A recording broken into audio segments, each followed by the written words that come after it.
tapparidik tarilallantik taridillantik standulla dipidapidalla ruppatirupirankurikankukkajakirikanku. David Wema est un artiste atypique, originaire de Wailou, qui depuis tout petit transforme ce qui traîne en œuvre d'art. Le fil électrique de récup fait partie de ses matières favorites, mais de plus en plus il revient aux matières naturelles. David Wema, bonsoir. Bonsoir. Racontez-nous votre découverte de la sculpture. Ça a commencé en brousse sur Wailou, ses grands-pères qui faisaient de l'artisanat mélanésien. Et je suis venu sur Nouméa et j'ai trouvé du fil de fer. Et c'est comme ça que ça a démarré. Donc déjà tout petit, vous utilisiez le fil de fer. Qu'est-ce que vous fabriquiez ? J'ai commencé à l'âge de 8 ans.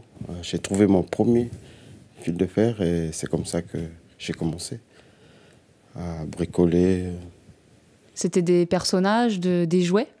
C'était mes premiers jouets d'enfance. On n'avait pas accès au magasin et c'est comme ça que je me suis penché sur le fil de fer. Et vous sculptez et vous fabriquez des objets d'art depuis tout petit, du coup. Et pourtant, vous commencez tout juste à en vendre, à dire que vous êtes un artiste. Comment ça se fait que ça ait pris autant de temps ?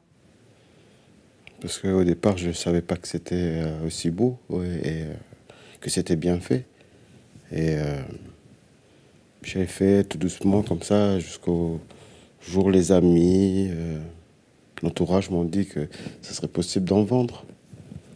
Et j'ai dit pourquoi pas. Et maintenant, je commence à me rendre compte que c'est possible de vendre. La première fois que vous avez vendu une de vos sculptures, qu'est-ce que ça vous a fait ? Ça m'a rendu heureux quand même. Dire que j'étais capable de faire quelque chose. Yes. Donc, vos matériaux favoris, ce sont les fils électriques, les fils de cuivre, des matériaux de récup. En quoi vous les transformez ? Je fais tout. Je fais le petit personnage qui balade son chien, des trucs qui me rappellent un peu la ville de Nouméa, tout ce qui se passe à l'intérieur. Des petites motos. Pourquoi les motos particulièrement ? Je suis né sur un vélo, on va dire ça. J'adore le vélo et la moto, elle m'inspire beaucoup. C'est compliqué de faire des roues comme ça ? Est-ce que ça prend du temps ? La première fois, c'était difficile parce que c'était qu'un simple fil de fer. Et puis, au fil du temps, on a acquis des idées. Et il y a peut-être des trucs qu'on a appris à l'école, qu'on faisait avec des petits clous et du fil de tissu. Et on fabriquait des trucs avec. Et du coup, pour faire une roue, par exemple, vous utilisez quoi comme outil ? Un coupe-ongle et une tenaille. Ça suffit ? C'est suffisant. Et en quelques minutes, quelques heures, vous faites une moto ? En quelques heures. J'ai compté 2 heures de travail, surtout pour les couleurs, ajouter les détails qu'il y a dessus. Pour la rose, pour les cheveux du personnage, la façon de l'habiller. Ça me prend quand même 2 heures. On voit que ça vous tient à cœur, le détail. Il y a vraiment un souci des détails avec des petits personnages et des petites scènes parfois. C'est né depuis... Ça date de l'enfance. C'est des petites coups de théâtre que j'ai créés moi-même. Et la moto en fait partie, le personnage aussi. L'amoureuse, c'est un livre qui est sorti depuis, le personnage, il porte une fleur. Avec la rose qui est créée également en fil de fer. En fil de fer. Tout est en fil de fer.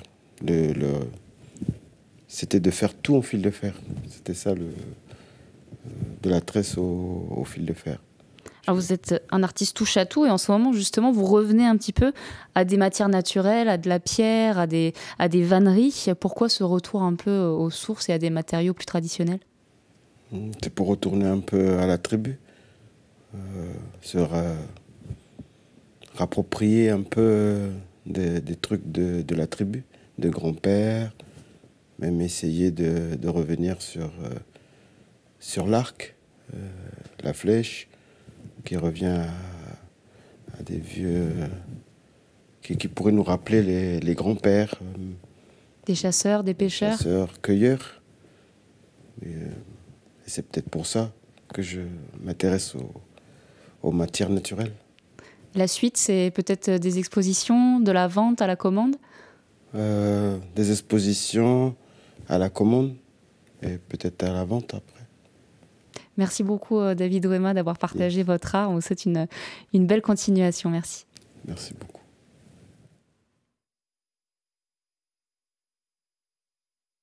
Yatsatsapparidikkarilallantik taridillantik standulladipidapidallar patirupirankurikangukkajakirikanku aratsatitsayaribidabidillabidit standillandellandoabarikpatita.